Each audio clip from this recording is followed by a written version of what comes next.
Assalamualaikum warahmatullahi wabarakatuh. Bismillahirrahmanirrahim. Alhamdulillahirabbil alamin wassalatu wassalamu ala asyrofil mursalin sayyidina Maulana Muhammadin wa ala alihi wasallam. Nama ba'du. Bapak Rektor dan semua teman-teman KWU yang saya hormati. Di sini kita akan mengkaji faslun fil musaraqah ila nusfi fid dima. Bab seharusnya ngambil sikap cepat, musyawarah itu ngambil sikap cepat untuk menyelamatkan mengalirnya darahnya orang Islam. Di sini Imam Izzuddin bin Abi Salam mengambil ayat wajah rajulun min aqsal madinati yas'a qala ya Musa innal mala ya'tamiruna bikal yaqtuluka fakhrus inni laka minan nasihin. Beliau memberi penjelasan wakadzalikal musara'atu fi amrin diniyyin yuqafu fautu. Jadi begini ya, kalau dalam fikih Islam, misalnya ini ada di beberapa literatur fikih, di semua fikih, baik mazhab Syafi'i, Hanafi, Hambali, di semua kitab fikih. Misalnya ada orang mau masuk Islam, terus konsultasi sama ustadz atau sama kiai, Pak saya mau masuk Islam. Kamu nggak boleh ngambil sikap monggo ngeteh dulu, itu tidak boleh. Atau apalagi diajak ngobrol dulu. Karena 5 menit kita mempersilahkan ngopi dulu itu artinya dianggap kita membiarkan dia dalam keadaan kafir 5 menit dan kita dianggap ikut tanggung jawab. Sehingga di bab ada ulama yang ngebabkan itu sampai di bab murtad. Termasuk murtad adalah orang yang dimintai mensyahadatkan non-muslim kemudian disuruh ngopi dulu atau ngeteh karena dianggap pembiaran sekian menit masih berstatus kafir. Jadi ibaratnya gini ya, kalau kita mungkin baru bapak-bapak baru pakai celana pendek terus ada orang kecelakaan di jalan, saya tak pakai baju dulu nanti baru kamu saya selamatkan, itu kan naif. Kalau begitu saja naif, apalagi orang yang kafir, kemudian pas mau minta disyahadatkan, kita bilang monggo mandi-mandi dulu, ngeteh-ngeteh dulu. Berarti ada pembiaran sekian menit, dia masih berstatus kafir. Artinya begini, kalau dia saat itu kok dimatikan oleh Israel, berarti mati dalam status kafir. Dan kita ikut tanggung jawab, karena harusnya bisa Islam, andai kan kita mensyahadatkan saat itu juga. Jadi itu bab-bab yang dianggap ekstrim dalam kutubil fikih, bab-bab fikih. Makanya dalam kitab fikih, saya berkali-kali ada non-muslim mau bersyahadat ke saya. Itu saya bilang ke santri-santri saya, saat itu juga harus kamu ajarin, meskipun pakai bahasa Indonesia. Yang penting status kafirnya apa? Hina. Baru setelah itu ada hukum sosial ya, mungkin kita nawarin teh atau kopi atau apa. Makanya di sini dibabkan bab seseorang harus tergesa-gesa atau bercepat-cepat atau ngambil sikap bergegas untuk melakukan kebaikan. Terus ayat kedua yang dipakai Izzuddin bin Abi Salam itu begini. Ketika Allah mensifati orang munafik, status orang munafik itu apa? Wa idza qamu ila sholati qamu kusala. Mereka kalau dipanggil untuk sholat, dia berangkat tapi kusala cara malas-malasan. Sehingga untuk menunjukkan kita loyal sama Allah itu ya paling tidak ada sikap di atas rata-rata. Makanya ada sa'i ya, lari-lari kecil, tawaf juga disunatkan ada lari-lari kecil, disebut ar-romal, romal itu lari-lari kecil. Untuk menunjukkan bahwa kita loyal sama Allah itu tidak sak kobre cara Jawa. Nah itu dibabkan sendiri. Jadi beda antara tergesa-gesa sama ekspresi serius. Jadi musyawarah itu ya kira-kira kan nggak mungkin lah kita dipanggil rektor atau kiai atau orang tua kita terus jalan leha-leha, itu kan nggak mungkin. Apalagi ini yang manggil Allah Subhanahu wa Ta'ala. Makanya dibabkan faslun fil musara'ah ila nusfi fid dima. Nah contoh yang diambil di sini begini. Ketika ada debat terbuka antara Fir'aun dan Musa, saya ulang lagi, ada debat terbuka antara Musa dan Fir'aun. Kan Nabi Musa datang ke Fir'aun. Lalu kata Fir'aun, ini asal-usul ayat ini saya terangkan sejarahnya. Kata Fir'aun, lalu kalau kamu tidak nuhankan saya, Tuhan kamu siapa? Terus kata Musa, Rabbus samawati wal ardi, yang nuhani langit dan bumi. Fir'aun masih berkelit. Kalau Tuhan di bumi, setahu saya kemana-mana yang dituhankan saya, kata Fir'aun. Ma'alim tulakum min ilahin ghairi. Terus Nabi Musa masih ngendikan, ya sudah Tuhan yang nuhani langit. Terus Fir'aun manggil Haman. Haman itu arsitekturnya Fir'aun. Ya Haman ibnili sorhal ali abduhul asbab samawati at-taliya ila ilahi Musa. Haman bangunkan kami piramida yang tinggi. Saya ingin melihat Tuhannya Musa. Musa akhirnya mikir, karena kalaupun Fir'aun bisa naik ke langit tetap tidak bisa melihat Tuhan. Kita tahu Tuhan nggak bisa dilihat. Kita yang mukmin aja tidak lihat, apalagi Fir'aun rivalnya kan. Akhirnya Musa ganti argumentasi, yaitu argumentasinya Musa, Rabbukum wa Rabbu abaikumul awwalin. Ini perlu diingat dan perlu saya sampaikan. Yang nuhani kamu dan yang menuhani leluhur kamu, itu sangat memukul Fir'aun. Karena logikanya kalau Fir'aun itu Tuhan, berarti babahnya dulu tanpa Tuhan. Ini ada Tuhan terlambat ya. Jadi kalau Fir'aun Tuhan, berarti mbahnya tanpa Tuhan, karena zaman era mbahnya belum ada Tuhan. Karena perdebatan itu banyak punggawa Fir'aun yang mukmin. Wah, ini Fir'aun nggak bener ini. Kalau dia Tuhan berarti babahnya tanpa Tuhan. Karena kalau iman itu akan diadili, akan dieksekusi, maka orang ini berstatus rajulun mukminum min ali fir'auna yaktumu imanah. Maka di Quran diterangkan wa qala rajulun mukminum min ali fir'auna yaktumu imanah. Ada seseorang yang iman tapi menyembunyikan iman. Lah orang ini selalu ikut rapat di rapat-rapat penting Fir'aun, termasuk rapat ketika Fir'aun dan para tentaranya memutuskan membunuh Musa. Karena dia ikut rapat dan eksekutornya besok disuruh nangkap Musa, orang ini malam itu juga nemuin Musa terus bilang innal mal ayat tamiru nabikal yaktuluka Musa. Rapat tadi malam memutuskan kamu besok dibunuh, maka kamu harus bergegas meninggalkan Mesir.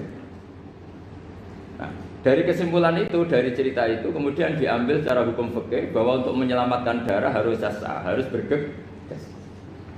Andai kan Musa itu kok sak kobre, sak sempate, maka keburu. Andai kan ini rojul ini tadi, orang tadi penasihat tadi, kok sak kobre ya, maka berarti Musa terlanjur tertang. Jadi itu pentingnya ulama ya. Jadi cerita yang linear, cerita yang seakan-akan cerita di tangan ulama tetap menjadi al-ahkam al-fiqhiyah, menjadi ketentuan-ketentuan apa? Fikih. Jadi yang diambil di sini adalah lelaki tadi yang ikut rapat tadi bergegas menemui Musa, memberitahu kalau kamu besok mau dieksekusi, fakhrus, maka kamu harus secepatnya keluar dari Mesir untuk menyelamatkan diri. Terus oleh Saizuddin bin Abi Salam dibabkan bab harus tergesa-gesa menyelamatkan darahnya orang apa? Islam. Jadi ini penting saya sampaikan. Jadi al-qasas ya, semua cerita di Quran itu tidak sebagai cerita, karena Quran tidak ingin melahirkan pendongeng, tapi harus menjadi ibrah, menjadi teladan. Jadi makanya terus di kitab-kitab ulumul Quran diterangkan al-qasas ya, beberapa cerita di Quran adalah semuanya menjadi ketentuan fikih. Saya ulang lagi ya, semua cerita yang ada di Quran itu menjadi ketentuan fikih, meskipun alurnya apa? Cerita. Kayak tadi kan alurnya cerita bahwa lelaki ini bergegas nemui Musa supaya Musa cepat keluar dari Mesir. Terus dibabkan babul musaroah ilan musifid dima. Saya teruskan ya. Wa kama laro'ai nama yaktulu musliman lau tabtu'u alaihi laqotalahu fal musaroah ila takrisihi min wajibatun. Itlaisal unatu mahmudatan fi kulli syai'in falaha mawaqinu tuhmadu fiha wa mawaqinu tudammu fiha wa kadzalika al musara'ah wal lain wal dhilta wa ghairuhuma.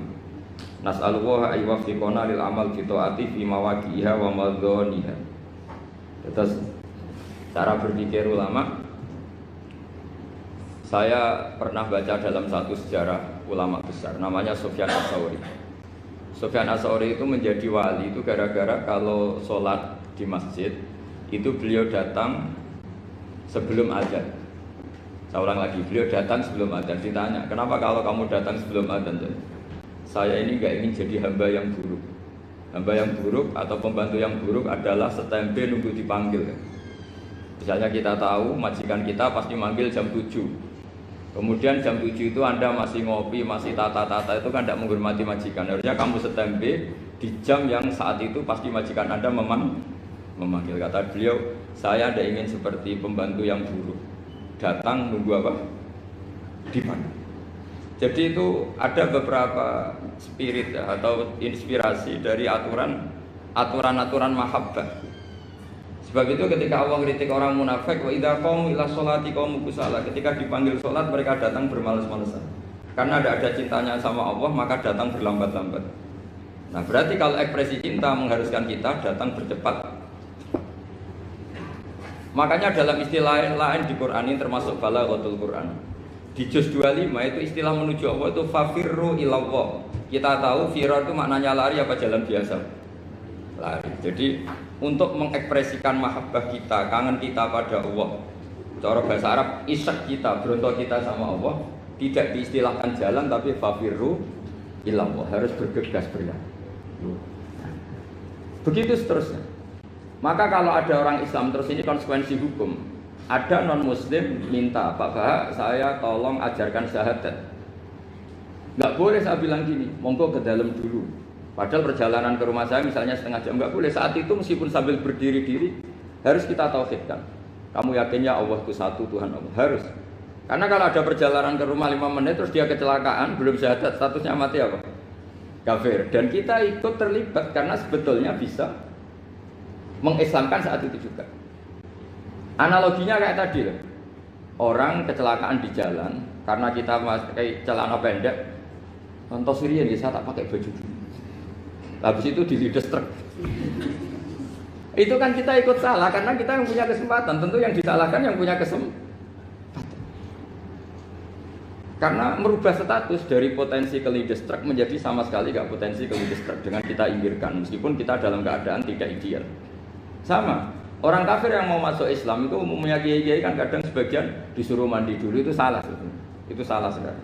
Sangat salah. Apalagi nunggu seremonial di masjid, nunggal toko-toko itu buyutnya salah. Itu gak cuma salah, buyutnya salah. Jadi salah yang akut. Itu salah besar. Kalau seremonial monggo, tapi kalau mengislamkannya harus saat itu. Apalagi seremonial seminggu lagi nunggu tokoh terkenal, nunggu di syuting dulu, wah itu perilaku show, itu bukan mengislamkan itu. Makanya kita yang sebagai peneliti fikih itu kadang itu enggak srek gitu. Masa mau Islam nunggu di masjid dulu, di syuting dan tokoh-tokoh itu salah.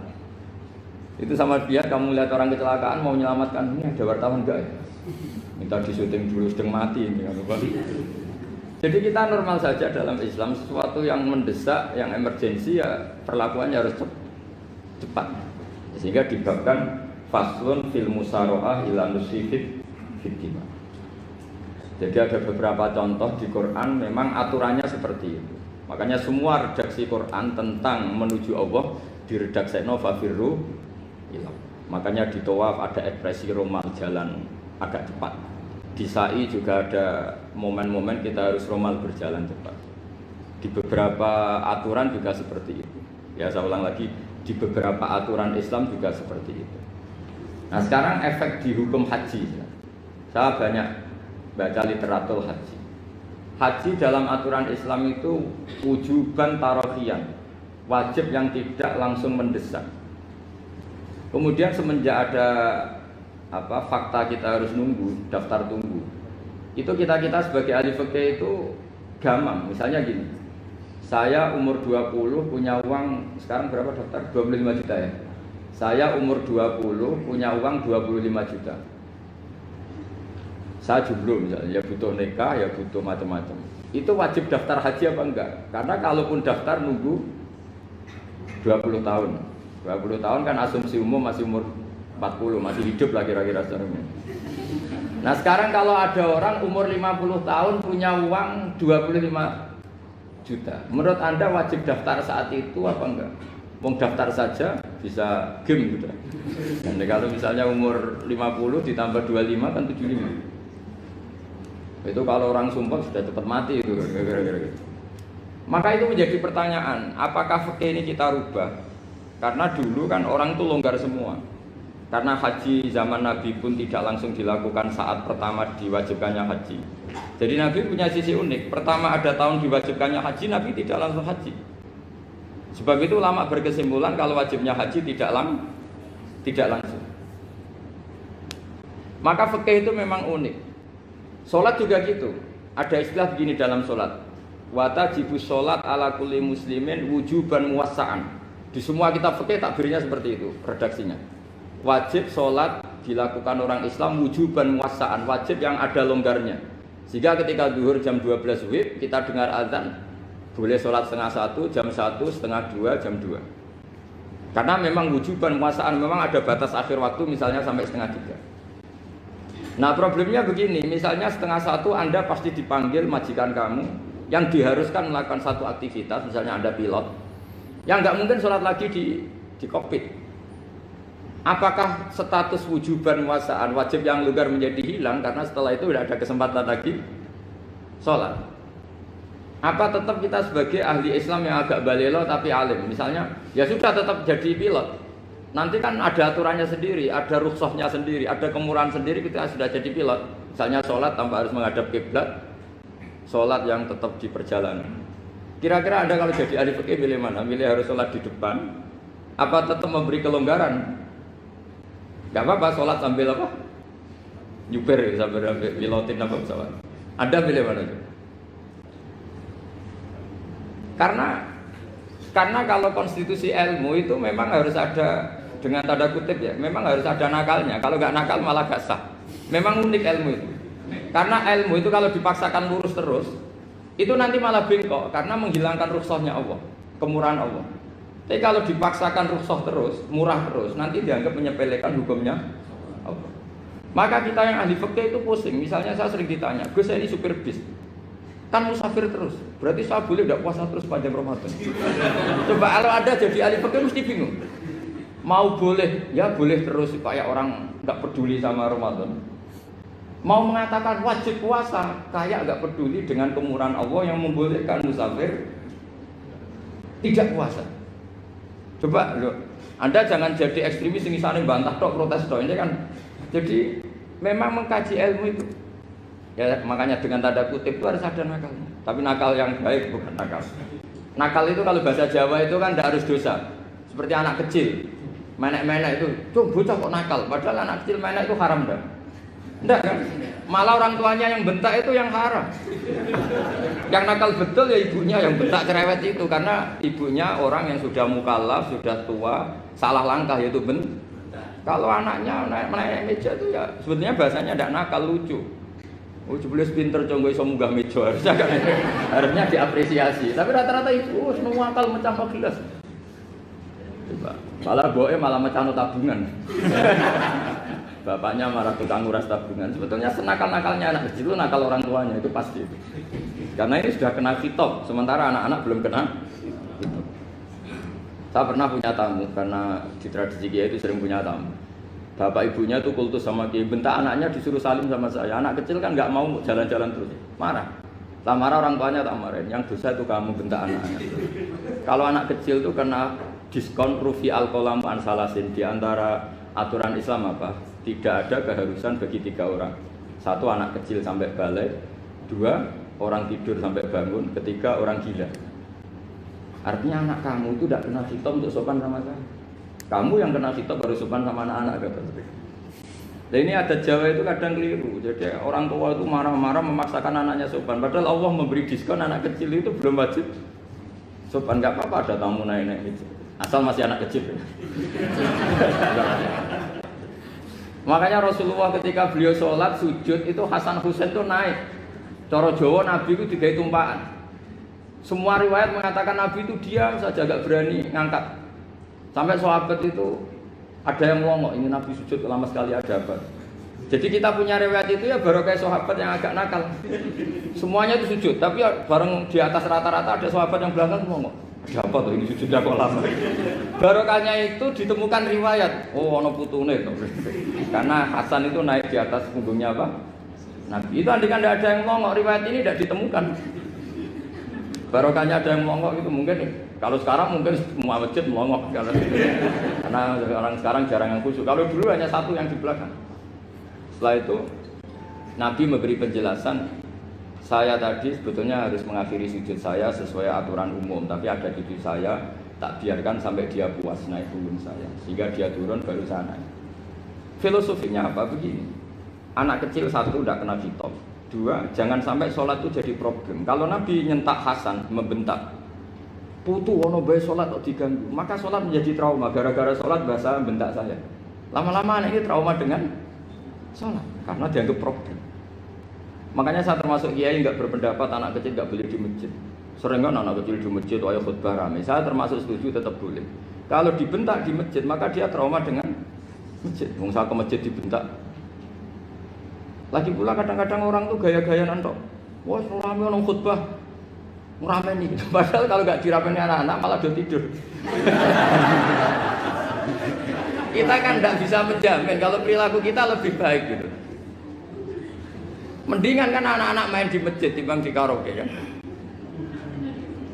Jadi kan, lah ini maksudnya saya, ini fikih ya. Fikih itu wilayahnya, makanya jadi ahli fikih itu susah-susah gampang. Jenengan jangan hanya berpikir protes dengan ketentuan fikih, mengkaji yang sebanyak-banyaknya. Itu tadi, misalnya Anda seorang supir permanen, supir bis terutama. Kalau truk kan bisa leha-leha, kalau bis kan apa ada deadline-nya ya waktu. Seperti bis jurusan Surabaya Semarang, saya kan sering naik bis jurusan Surabaya Semarang. Kadang-kadang supirnya melihat saya tanya, Gus saya ini supir, saya ini Ramadan itu gimana ya? Ya saya sudah ngerti setengah nakal, dan senengnya dijawab rasa poso ya saya tahu ya.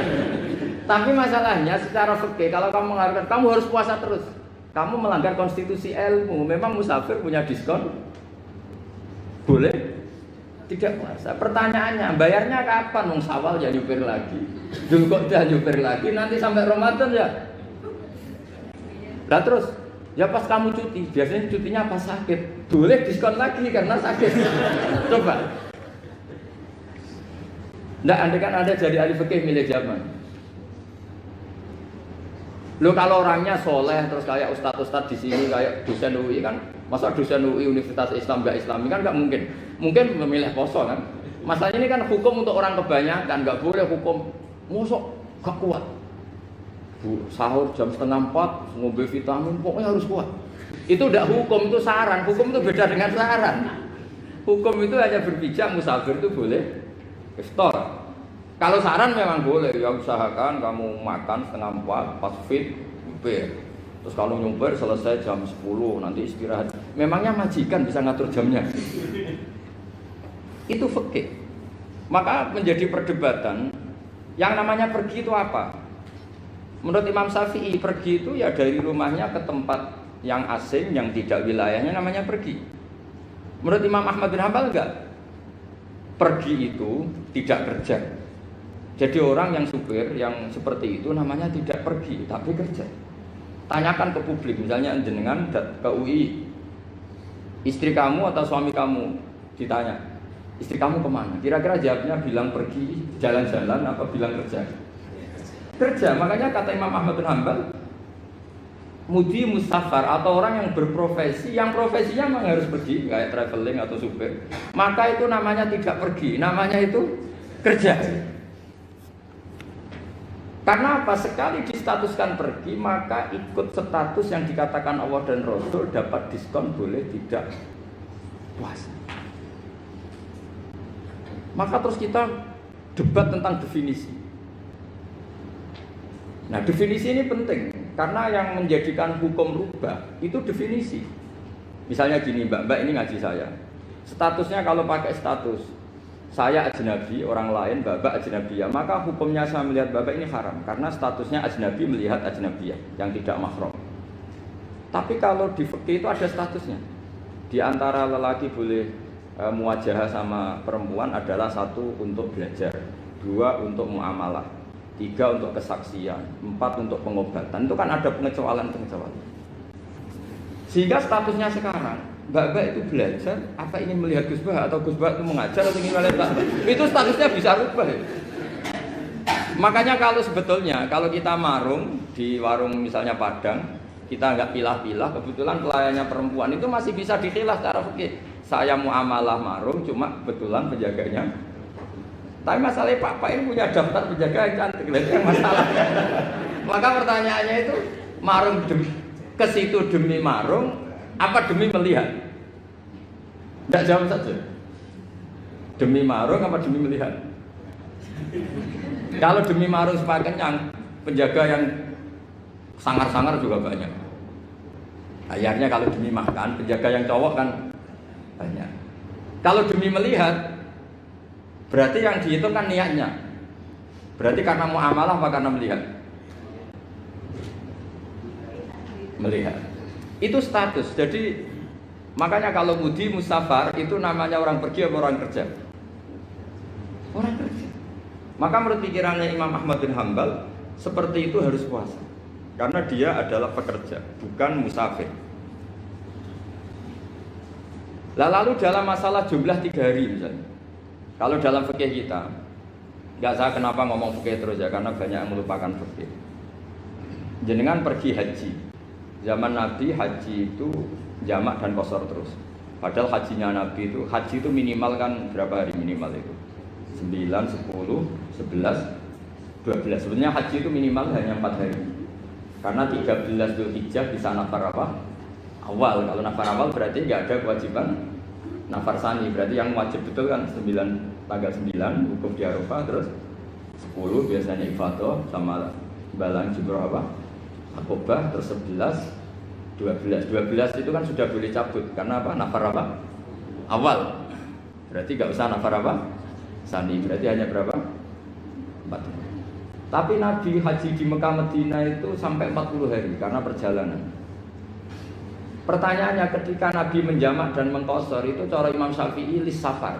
Karena Nabi orang Medina datang ke Mekah dengan jarak 460 kilo, maka Nabi boleh jamak dan qashar. Jadi pikiran Imam Syafi'i, jamaknya Nabi itu lis safar karena pergi. Cara pikiran Imam Malik enggak, jawabnya Nabi itu lin nusuk. Nabi menjamak sholat itu karena melakukan ibadah haji. Efeknya adalah orang Mekah kalau haji itu cara Imam Malik meskipun jaraknya dekat boleh apa? Boleh apa? Qashar, boleh jamak qashar. Lalu terus ada pertanyaan fikih lagi. Lalu jamak qashar itu karena pergi apa karena masyaqqah? Karena repot. Coba kalau sampean kira-kira jawab. Misalnya kita orang kaya bawa uang 1 miliar naiknya Alphard, ada supirnya, ada ajudannya. Pergi di jarak 100 kilo. Masyaqqahnya kan tidak ada sama sekali, apalagi di tol kebetulan nggak macet. Kira-kira boleh jamak nggak? Boleh Gus karena pergi, tapi kan nggak ada repotnya sama sekali. Dibanding misalnya yang ngebis bawa beras 1 kintal gitu kan, udah gitu suruhan orang lagi kan pusing. Maka fikih ini untuk memberi hukum itu kalau fikih itu menstatuskan dulu. Ini orang boleh jamak itu karena masyaqqah apa karena safar. Lalu kalau setelah karena safar itu karena jaraknya apa tingkat masyaqqahnya. Kalau karena jaraknya ya tidak juga. Tidak juga gini maksudnya. Mungkin Anda tidak pernah terpikir begini. Kalau saya mau ke Jakarta, kemudian sampai Purworejo itu sudah waktu zuhur. Saya boleh nggak zuhur di situ sama asar? Boleh kan? Padahal perjalanan saya belum capek. Artinya nunggu boleh jamak itu setelah kita menempuh jarak itu apa menuju, sedang menuju dan niat.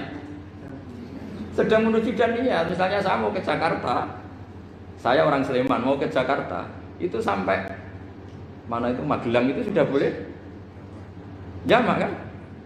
Boleh nggak? Boleh karena saya mau ke. Nah pertanyaan secara fikih mungkin ada tidak terlintas. Ternyata ditelepon sama istrinya nggak jadi pergi. Padahal sholatnya kadung di jamak, duhur dan asar. Apakah setelah di rumah sholat lagi? Teman nggak pernah mikir gitu. Karena tidak nekuni fikih. Jadi orang fikih itu sudah pusing, makanya jangan diprotes terus. Kita ini sudah pusing, tapi orang itu enak aja protes terus. Tidak menurut jenengan nanti wajib sholat lagi enggak? Dia bolehnya jamak kan berdasar berstatus musafir. Ternyata setelah Magelang ditelepon istrinya nggak jadi. Dia kadung sholat zuhur dan asar. Setelah pulang masih jam 1. Terus ada asar, wah sholat. Kalau ada sholat lagi apa ada? Jangan saran. Kalau saran, wah sebaiknya sholat lagi. Itu tidak hukum, itu saran itu namanya. Saran dengan hukum beda. Sholat lagi pada. Loh, ketika ada jaga itu berdasar malas atau berdasar hukum? Apa?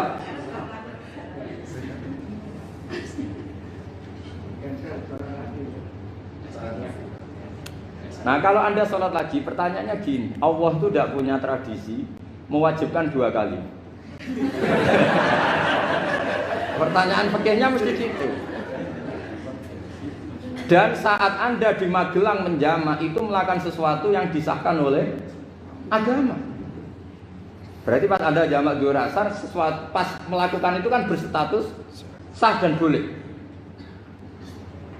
Meskipun setelah itu ada masalah, istri kamu nelpon terus pulang. Tapi pas itu kan sudah dinyatakan oleh malaikat sah, Anda sudah zuhur dan asar. Kalau melihat itu tidak wajib mengulang. Tapi bisa saja malaikat ada yang usil. Itu sah karena Anda berstatus musafir. Berhubung status Anda hilang, maka poin Anda sudah sholat juga hilang. Kamu milih fikih yang mana?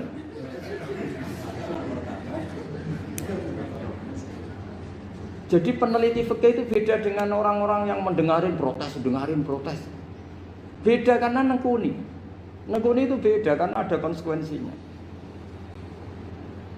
Makanya fikih itu sampai saya punya kitab fikih itu dikarang satu orang itu jumlahnya 20 jilid. Per jilid itu segini. Jadi satu meja ini dikarang satu orang. Itu mulai yang presisi, yang detail sampai yang khayal. Yang khayal juga ada.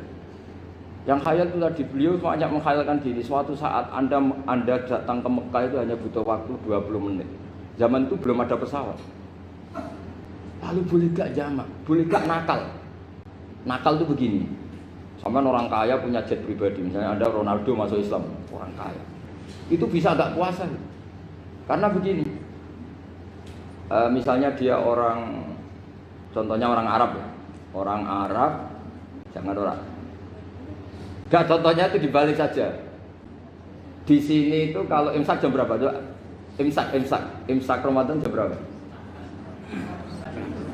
Digai 3:30 aja biar aman ya. Kalau 3:30 kan masih imsak. Dia terbang ke Mekah. Jadi orang sini puasa jam 5 kan mulai puasa. Dia terbang ke Mekah kan masih malam. Makan terus dia. Mekah mau ada matahari terbang lagi ke barat. Karena dia menghindari berstatus puasa. Atau sebaliknya, dia orang Mekah jam 12 puasa. 12 siang puasa. Dia, wah kalau 6 jam lagi buka, bisa barabe saya. Terbang ke Indonesia. Ke Indonesia terbang baru 1 jam, di sini sudah buka. Itu khayal. Jadi itu ada khayalnya. Itu lama dulu sebelum ada pesawat sedang mengkhayal gitu. Bolehkah orang yang di Masyrik ke Maghrib demi itu?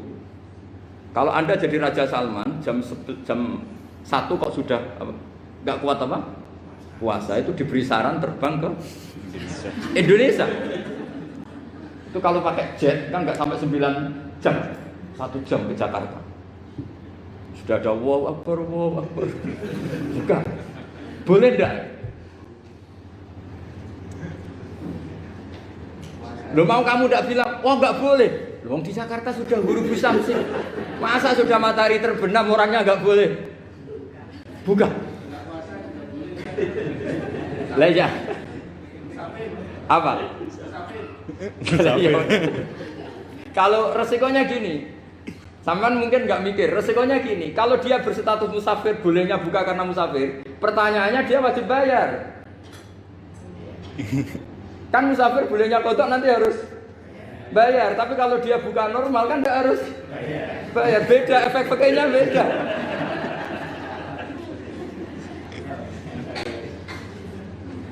Sama jangan protes, Gus Baik gimana mau ngaji mana tidak senang.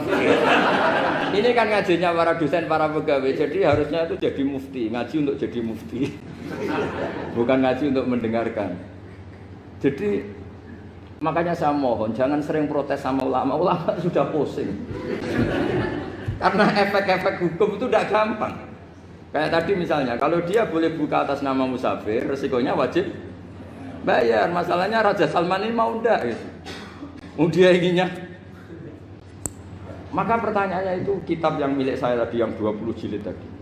Ulama itu mulai dulu sudah membayangkan bagaimana kalau suatu saat ada satu kendaraan. Kenapa ulama bisa membayangkan itu? Karena ada buruk. Meskipun mereka enggak numpak buruk hanya Rasulullah, tapi kan bisa membayangkan ada toyul waktu. Waktu itu bisa dilipat. Karena ulama dulu ahli astronomi, jadi bumi itu bulatnya gini, muternya gini. Berarti suatu saat ada satu ilmu di mana orang ngambil satu posisi terus melewati toyul waktu, ngalami lintasan waktu. Mulai dulu itu sudah dibicarakan. Pertanyaannya lalu status orang ini kayak apa? Misalnya tadi orang Mekah ingin cepat buka terbang ke Indonesia. Orang Indonesia menghindari imsak, misalnya 3:30, dia belum sahur. Wah, kalau saya di Indonesia ini sifatnya sahur. Wah, saya tak terbang ke Mekah. Wah, enak kan terbang di Mekah ternyata masih jam 8. Wah, bisa makan sepuasnya jam 8 malam maksudnya jam 20. Pan enak sih. Bar wareg balik ning Indonesia wis jam 1 siang. Jam 1 siang kalau ingin cepat buka terbang ke timur. Langsung buka. Berarti dia kira-kira masa aja 3 jam. Tapi terus ya mungkin kalau sampean, lha opo Gus urip repot-repot ngono tinggal turu ndelok sinetron kok buka dhewe. Itu tidak hukum, saran itu namanya apa? Kalau hukum tetap tadi yang dikatakan puasa adalah imsak mulai jam imsak sampai hurubus samsi. Lalu pertanyaannya lagi, hurubus samsi sampai imsak itu konversi jam apa nyata-nyata hurubus samsi? Kalau yang diliwati khatul istiwa itu nyata, fi'lan kalau dalam bahasa Arab fi'lan awaqi'iyah. Tapi kalau Anda orang kutub, saya sering kirim-kiriman surat sama mufti-mufti yang ada di Timur Tengah, di Eropa, konsultasi maksudnya. Orang kutub itu kan tidak ada matahari, tidak ada apa-apa. Jika kalau Anda baca kitab di kutub, mesti Gus Bak darani pembohong. Misalnya orang kutub ngaji saya, kamu harus subuh sebelum matahari terbit. Sekali matahari terbit waktunya hilang. Duhur setelah matahari agak ke barat. Asar kalau matahari terbenam hilang waktunya. Terus mereka mesti bilang, mataharinya di mana? Maka pertanyaannya, boleh gak mengkonversi waktu untuk orang kutub? Jadi misalnya pola umum subuh jam 4:30, berarti antara subuh dan qadha itu 1 jam setengah. Subuh sama zuhur polanya berapa berarti? Kalau 4:30 sampai jam 12 itu 6 sama 7:30. Berarti ya kira-kira habis subuh nunggu 7 jam setengah baru zuhur, nunggu 3 jam baru asar, nunggu 3 jam baru maghrib. Berarti waktu puasa kira-kira antara jam 4 sampai jam 6. Berarti berapa jam itu? 12 sama 2 14 jam. Oke, berarti orang kutub harus puasa 14 jam. Tidak bergantung waktu mata. Tapi ada lagi pertanyaan lucunya gini, lalu 14 jam Gus itu dimulai dari mana? Apa asal 14 jam? Apa harus ada konsensus setarnya? Masih ada PR lagi. Menurut kamu gimana? Ada konsensus setarnya dimulai jam 4 dini hari. Apa asal jumlahnya? Imsak 14 jam. Mikir lagi kan? Itu di Denmark itu ada satu musim di mana siang terus sampai sekian bulan. Siang terus sampai orang sana itu capek. Kenapa ada siang terus? Logikanya kan tadi bumi itu saya juga belajar falak, belajar astronomi. Kalau tepaan kamu di sisi yang barat agak utara atau agak selatan, matahari ini nyentrong terus. Sehingga bumi molak-malik ya kamu kesentron terus karena kita ini kan tepaan di khatulistiwa, di khatul istiwa. Sebenarnya khatul istiwa itu bahasa Arab dari kata khatul istiwa. Khatun itu garis, istiwa itu tengah. Lah, Islam itu oleh Allah memang dipilih di tempat paling top yaitu Mekah. Mekah Ka'bah itu surratul ardi. Jadi sebelum ditemukan ilmu astronomi itu Nabi sudah ngendikan Al-Ka'bah surratul ardi. Ka'bah itu pusarnya bumi. Sehingga di Ka'bah itu satu-satunya area yang terbebas dari medan magnetis. Karena dari utara dan selatan benar-benar di tengah. Maka potensi jam paling akurat di dunia itu ya hanya jam yang di Mekah itu. Karena apapun akuratnya teknologi di Amerika atau Jerman, karena jam itu dari logam tetap ketarik medan magnetis, entah berapa 00, tetap kena. Misalnya jam di Jerman lebih dekat mana kalau Jerman? Mesti ketarik medan magnetis, entah berapa kadarnya, karena materi jam dari logam. Sementara di Mekah karena di tengah itu terbebas dari medan magnetis. Nah, sehingga yang segaris dengan Mekah kayak Indonesia itu semuanya khatul istiwa. Nah kalau khotul istiwa normal itu artinya ya 12 siang secara umum ya 12. Sehingga ulama Indonesia kalau ngaji itu lebih gampang, lebih tidak dianggap bohong. Karena ya ada terbitnya matahari, ada zawalus syamsi, ada hurubus syamsi. Coba kalau kitab itu Anda baca di kutub utara sama kutub selatan, murid kamu bingung semua. Ini gimana Ustadz, tidak ada matahari kok semuanya diukur pakai matahari. Lalu pertanyaannya dikonversi kan? Pertanyaannya kalau dikonversi pakai apa gitu? Asal 14 jam, apa harus sepakat dimulai jam berapa? Milih mana? Milih sepakat. Pertanyaannya kalau sepakat, ukurannya siapa yang jadi ahlul halli wal aqdi?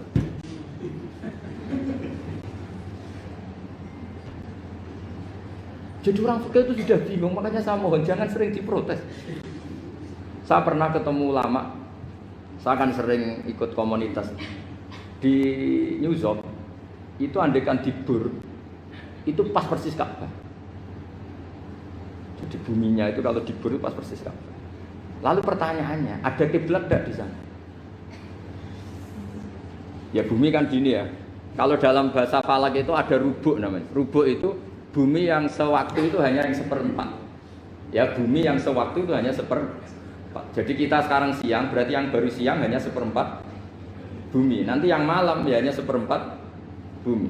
Ya, misalnya sekarang kita di sini siang, di Arab Saudi kan belum, ini masih setengah 6. Ini sekarang di Arab Saudi baru setengah 6. Lah itu ada daerah di mana dengan Ka'bah itu pas atas sama bawah. Harusnya kan bebas arah. Apa? Bebas arah. Lalu orang sana sholatnya itu menghadap kemana? Pernah ulama New York itu minta fatwa ke Rabitatul Alam Al-Islami. Lalu kita harus menghadap kemana? Makanya dalam dunia anekdot ulama itu ada anekdot Abu Nawas itu orang yang nggak pernah kalah debat. Dia tuh terkenal nggak pernah kalah debat. Tapi dia ada ilmuwan. Dia punya tetangga ilmuwan, punya pengaruh besar. Semua orang ngaji ke ilmuwan itu. Mantelnya bukan main, karena dia ahli falak, ahli astronomi. Mau nandingi dia tidak bisa, gak nandingi itu reputasinya jatuh. Orang itu berteori kalau bumi itu bulat-bulat. Kalau kamu jalan ke sini, maka akan ke titik yang sama. Suatu saat si profesor ini kemalingan, terus minta tolong Abu Nawas, rumah saya kemalingan. Terus lari kemana malingnya? Ke timur. Setelah ke timur, larinya ke timur. Abu Nawas lari ke barat.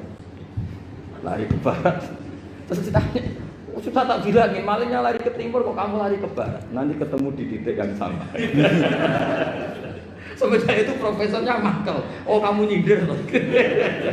Artinya Abu Nawas gak terima. Teori Anda itu gak bisa. Secara keilmuan benar, tapi secara faktual gak boleh. Berarti kalau ada orang ngejar istrinya lari ke timur, dia harus tetap ke barat. Nanti ketemu di titik yang sama. Jadi malingnya lari ke timur, Abu Nawas ngejar ke barat. Ketika ditanya profesornya, sudah bilangin malingnya tuh lari ke timur, kenapa ada ke barat? Kata Anda nanti ketemu di titik yang sama, karena bumi bulat-bulat. Nah pertanyaannya gini, lalu kalau yang segaris itu ada arah enggak? Kayak New York tadi. Menurut kamu tetap berkiblat apa enggak usah? Loh kalau yang rubuk jelas. Loh gitu, kalau rubuk begini loh, misalnya begini, terus kamu di sini sama sini kan masih ada arah, tapi kalau sini sama sini masih butuh kiblat enggak? Lalu sama enggak usah protes, orang fikih sudah pusing, enggak usah diprotes. Karena yang dipikir itu macam-macam. Lah ya makanya ini kan ini mengkaji ya, saya mohon ya kayak tadi ini mengkaji, saya mohon saya cukupkan sekian. Sementing apa ya kita ada respeknya lah sama ulama. Jadi ulama itu susah, mikirnya susah, harus tanggung jawab di depan Allah, di dunia diprotes terus. Ya saya kira demikian. Assalamualaikum warahmatullahi wabarakatuh. Ya satu aja, satu. Ini waktunya. Atau dua enggak apa-apa, dua aja. Terima kasih Ustaz Baudin. Ke sesi selanjutnya yaitu tentang tanya jawab. Kami kasih waktu dua penanya. Dua penanya dan dua pertanyaan. Kadang satu langsung tiga. silakan Pak dan Pak Sus.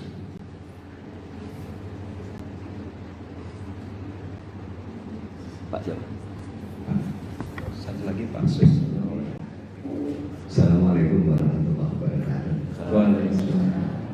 Pertanyaan saya singkat Gus, Ya. karena kami ini bergerak di bidang akademik. Kami itu banyak tergoda oleh kesombongan akademik. Nah ini gimana Gus? Karena bagaimanapun juga kita itu harus menjual apa yang sudah kita dapatkan.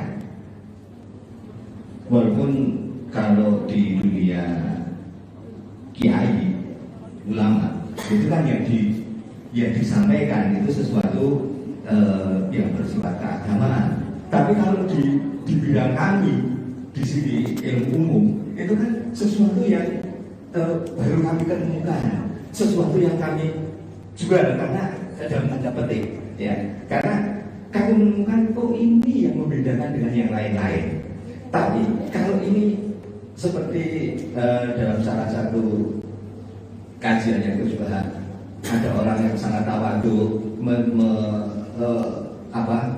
selalu temungkul, itu kapan orang lain tahu temuan kita, kan begitu. Jadi gimana ini Gus? Enaknya kita itu kalau kita sampaikan kalau kita sampaikan bisa-bisa kita itu jadi riak, terbawa riak. Tapi kalau tidak, bagaimana orang lain tahu? Dan nanti salah-salah nanti bisa jadi sombong. Assalamualaikum warahmatullahi wabarakatuh. Nama saya Sudiarto Gus. Saya pernah punya kasus menemani orang di ICU. Sebelum tidur, saya ajak zikir la ilaha illallah. Beliau sari. Kemudian saya di luar. Pas jam 1 saya digedor-gedor oleh perawat untuk mentalkin karena katanya sudah sakratul maut. Karena saya baru bangun tidur, saya kaget minta sama izin ke toilet untuk wudhu karena saya merasa bersin tidur itu tidak wudhu. Wudhu ternyata saya harus ke buang air kecil dulu sekitar 5 menit. 5 menit ke buang kecil terus wudhu terus datang dia meninggal. Artinya Karena lagi tidak segera karena saya merasa bersuci. Itu gimana nih? Terima kasih. Ini kacau semua. Ya. Terima kasih. Terima kasih atas pertanyaannya. Yang pertama tadi tentang kesombongan akademik. Jadi seperti apa? Yang kedua tentang kasus di rumah sakit, ya seperti yang Gara-gara ke kamar mandi tadi. Iya, Mental. Silakan. Begini ya, jadi ini langsung saya jawab pakai referensi, pakai teks. Ini mungkin yang bawa kitab ikutnya halaman 293 ya. Itu yang mungkin nanti bisa dikopi sama yang nggak punya teks. Yang nggak punya teks mengkopi sama yang punya. Di sini diantaranya itu ada bab faslun fi dzikri rajul manaqiba nafsi. Bab seseorang boleh menyebut kelebihannya sendiri. Asal niatnya tidak riya. Di sini dicontohkan, tadi Bapak siapa yang nanya? Pak Samsul ya. Di sini diceritakan ketika mau masa paceklik, saya ulang lagi masa paceklik, itu Nabi Yusuf karena merasa amanah dan merasa punya kemampuan mengelola ketahanan pangan, beliau bilang ke rajanya, qala ja'alni ala khazainil ardi inni hafizun alim. Raja, jadikan kami pengatur ketahanan pangan karena ini hafizun alim, saya ahlinya dan saya terpercaya. Artinya Nabi Yusuf seorang nabi tentu panutan, beliau menonjolkan kemampuannya itu boleh asal untuk kemaslahatan. Misalnya ada orang Islam sakit atau kiai sakit, dengan dokter bilang saja, saya dokter, biar saya yang nangani. Itu boleh, karena motivasi Anda adalah menyelamatkan Pak Kiai tadi atau orang yang sakit, bukan motivasi Anda adalah hadun nafsi, misalnya kalau dalam bahasa keinginan apa? Pribadi. Jadi itu boleh. Jadi ini di beberapa contohkan. Ya ayuhan nasu ulimna mantiqat thairi wa utina min kulli syai'. Nabi Sulaiman itu bilang gini, wahai para manusia, saya ini bisa bahasa burung apa saja dan saya bisa melakukan apa saja, wa utina min kulli syai'. Nabi Sulaiman ngendikan begitu karena ingin menunjukkan betapa sayangnya Allah ke saya, sampai saking sayangnya Allah, saya bisa menguasai bahasa burung, bahasa binatang. Jadi motivasi seorang nabi itu ingin menunjukkan betapa kudrohnya Allah tidak terbatas. Lah buktinya apa ya? Buktinya Sulaiman, sama tak cerita Nabi Sulaiman itu kalau ke masjid itu mesti jagungan sama orang miskin. Terus beliau bilang gini, miskinun yujalisu miskin, ayo podo kerene jagungan. Karena beliau dengan kenabiannya meskipun kaya raya itu tidak merasa punya sama sekali karena semuanya milik Allah Subhanahu wa taala. Dan beliau buktikan beliau kaya raya itu untuk bangun Baitul Maqdis yang semegah itu semuanya pakai asetnya Nabi Sulaiman. Ketika bisa memperkerjakan jin dan setan juga untuk bangun Baitul Maqdis, bukan untuk bangun dirinya, rumah dirinya. Ya ini dicontohkan satu Nabi Sulaiman, dua Nabi Yusuf. Terus ketiga contoh yang diambil, setiap nabi ketika pidato kepada umatnya mesti ditutup dengan wa analakum nasihun amin. Saya ini adalah penasehat yang terpercaya. Jadi ajaran saya bukan ingin menyengsarakan kamu, tapi wa analakum nasihun amin. Saya adalah penasehat yang baik. Artinya akan menonjolkan dirinya. Jadi boleh asal itu untuk kemaslahat. Jadi misalnya UI punya penemuan apa yang keren, yang maslahat untuk orang Islam diumumkan. Bahwa ini penemuan UI. Tapi tujuan Anda supaya mengangkat harkat martabat UI. Bukan setelah itu terus kirim surat ke rektor, saya harus tambahan gaji karena saya penemunya. Wah itu sudah nggak bisa jadi wali kalau gitu sudah. Tapi nanti rektornya yang ya nggak tahu diri gitu. Masa penemu sama nggak penemu disamakan ini. Misalnya seperti itu. Jadi di sini ada sekian contoh, mungkin bisa diakses di halaman 293 di bab faslun fi dzikri rajuli manaqiba nafsi. Terus kalau contoh hadis, Nabi sering ngendikan begini. Ana sayyidu waladi Adam wa ana awwalu syafi'in. Dan saya adalah nabi pertama yang punya hak syafaat. Tapi Nabi ngendikan seperti itu supaya orang punya harapan ketika di mahsyar. Sudah kalau di mahsyar nyari saya karena saya diberi hak syafaat. Jadi asal niatnya untuk maslahat enggak apa-apa.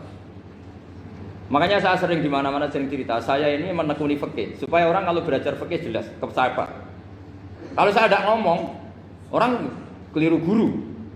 Tapi ya harus ada buktinya. Nanti ngomong ahli dok, ada ahlinya ya kacau nanti. Ya jadi boleh ya. Di sini dibabkan faslun fi dzikri rajul manaqiba nafsi. Bab seseorang boleh menunjukkan kemampuannya asal tadi untuk lil maslahah. Sudah Pak Samsul ya? Tadi yang pertanyaan dari siapa itu? Pak Sus Budiarto. Pak Sus itu gimana ini kasusnya itu orangnya sudah Islam toh? Sudah. Ya sudah apa salah. Terus Anda ke Thailand itu nggak niat menghindar toh memang saatnya harus ke Thailand. Hanya menyesal. Oh, hanya menyesal, bagus lah punya penyesalan. Nggak begini ya, kalau orang itu sudah Islam itu kan nggak se-emergensi yang belum Islam, itu hanya ideal. Artinya idealnya seseorang kalau mau meninggal, akhir dari kalimatnya adalah la ilaha illallah. Tapi itu pun ulama dinego. Ini saya beri cerita sedikit. Kitab Fathul Mu'in itu termasuk kitab yang nggak setuju kalau kalimatnya sepersis la ilaha illallah. Kenapa Pak Sus? Logikanya gini, ini semua ulama gitu ya. Itu ada dua riwayat. Mangkana akhiru kalamihi la ilaha illallah dakhalal jannah. Sebagian riwayat mangkana akhiru kalamihi Allah dakhalal jannah. Nah ulama itu milih yang Allah. Kenapa milih yang Allah? Karena la ilaha illallah itu resikonya tinggi. Pas la ilaha ateis, tidak ada Tuhan, mati. Maka ulama, tradisinya guru-guru kita, kalau ada orang mau mati yang sudah akut, itu hanya ditalkin Allah, Allah, Allah. Karena ini lebih tidak berisiko. Tapi kalau la ilaha illallah, pas la ilaha, belum illallah, mati. Tidak bisa kamu pun, teruskan dulu baru mati. Ayo teruskan dulu, baru mati ini gimana? Belum illallah kok sudah. Jadi makanya, terus di situ diterangkan lagi begini. Setelah orang itu melafadzkan la ilaha illallah, kan orang mau mati itu kan macam-macam ya. Ada yang sudah akut, ada yang masih sehat. Kalau masih sehat sebaiknya la ilaha illallah. Tapi kalau sudah akut hanya dilatih apa? Allah. Terus saran kedua oleh kitab Fathul Mu'in diterangkan sebaiknya jangan ngomong lagi. Karena Nabi ngendikan akhir. Akhir itu harus itu menjadi kalimat.